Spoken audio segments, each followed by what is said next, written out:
Indian penal code 1860 section 301 new BNS Bharatiya Nyaya Sanhita 2023 section 102 கீழையும் culpable homicide by causing death of person other than person whose death was intended.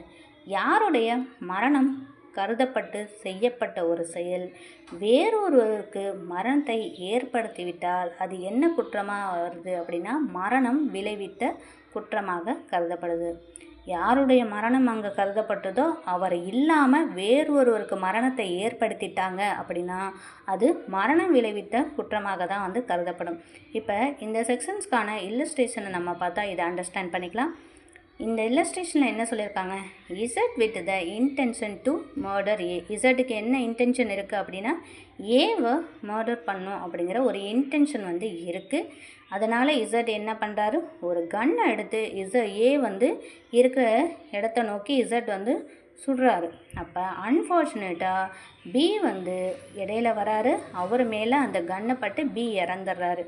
இப்போ Z என்ன குற்றம் புரிஞ்சிருக்காரு, இசட்டோட ஏம் என்ன, ஏவை கொலை பண்ணணுன்னு என்ன இன்டென்ஷன் இருக்குது, ஏவை கொலை பண்ணுங்கிற இன்டென்ஷன் இருக்குது. அது யாரை டார்கெட் பண்ணியிருக்காரு அப்படின்னா ஏவை தான் டார்கெட் பண்ணியிருக்காரே தவிர பியை டார்கெட் பண்ணலை. ஆனால் ஒருவேளை இசட் டார்கெட் பண்ண மாதிரி அவர் யாரை ஏம் பண்ணாரோ அந்த நபரை இசட் ஷூட் பண்ணி அவர் இறந்திருந்தால் அவர் என்ன குற்றம் செய்ததாக கருதப்படுமோ அதே குற்றத்தை தான் இங்கே பிஏ கொண்டதுக்கும் எடுத்துக்கணும்னு சொல்லியிருக்காங்க. அதுக்கான ஒரு டாக்ட்ரினும் இருக்குது.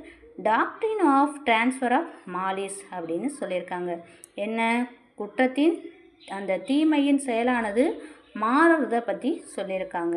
அப்போ இசட்டோட இன்டென்ஷனும் டார்கெட்டும் ஏவை தான் கொலை பண்ணுங்கிறது. ஆனால் இங்கே பி தவறுதலாக இறந்துட்டார். ஆனாலும் அவர் செய்த எண்ணம் அவர் என்ன எண்ணத்தோடு அதை செஞ்சுருக்காரு அப்படின்னா ஏவை கொலை பண்ணுங்கிற ஒரு கெட்ட எண்ணத்தோடு செஞ்சுருக்காரு. அதனால் அவர் கொலை குற்றம் செய்ததாக கருதப்படுது. இதுக்கான ஒரு கேஸ்லாம் இருக்குது.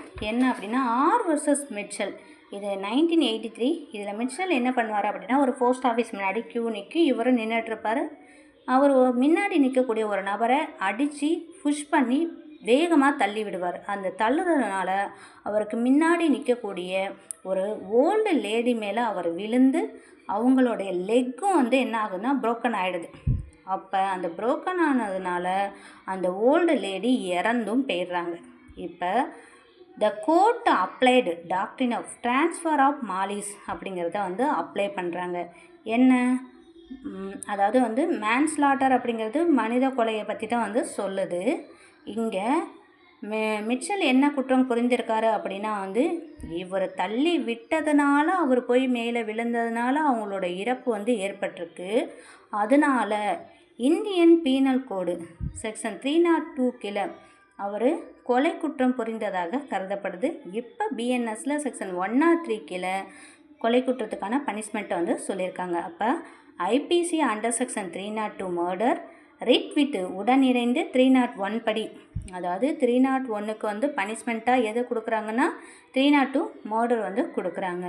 இப்போ பிஎன்எஸில் அண்டர் செக்ஷன் 103 மர்டருக்கும் ரிட் வித் செக்ஷன் 102 102ல் தான் சொல்லியிருக்காங்க. எதை பற்றி சொல்லியிருக்காங்கன்னா culpable homicide by causing death of person other than person whose death was intended. யாருடைய மரணம் கருதப்பட்டதோ அவர் அல்லாமல் வேறொருவருக்கு மரணம் விளைவித்தால் அது மரணம் விளைவித்த குற்றமாக தான் கருதப்படும் அப்படின்னு சொல்லி அந்த செக்ஷனில் சொல்லியிருக்காங்க. அதுக்கு பனிஷ்மெண்ட்டாக எது வருது அப்படின்னா 103 மர்டருக்கான பனிஷ்மெண்ட் கொடுக்குறாங்க.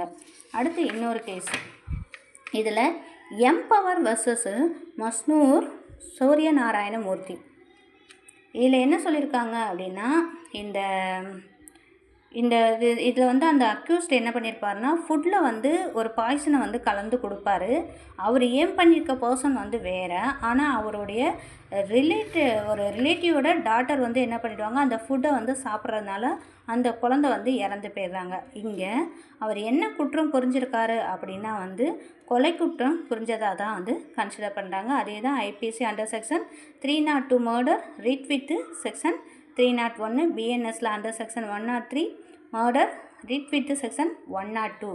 இது என்னன்னு சொல்கிறோம் அப்படின்னா doctrine of transfer of malice அப்படின்னு சொல்லப்படுது. அதாவது குற்றத்தின் தன்மையானது மாற்றம் அடைகிறது. அதாவது அவங்க அந்த செய்யக்கூடிய அந்த குற்றம் குற்றம்தான், ஆனால் அதனால் பாதிக்கப்படுபவங்க வேறு ஒரு நபர்கள். அதுக்காக அவங்களுக்கு மரணம் விளைவித்துட்டாங்க, அவங்க கல்பபுல் ஹோமிசைடு பண்ணியிருக்காங்களா, மர்டர் பண்ணியிருக்காங்களா அப்படிங்கிறத எதை கீழே பனிஷ்மெண்ட்டை கொடுக்கலாம் அப்படிங்கிறது அந்த குற்றத்தின் தன்மையை பொறுத்து தான் கோர்ட் பனிஷ்மெண்ட்டை கன்சிடர் பண்ணுவாங்க.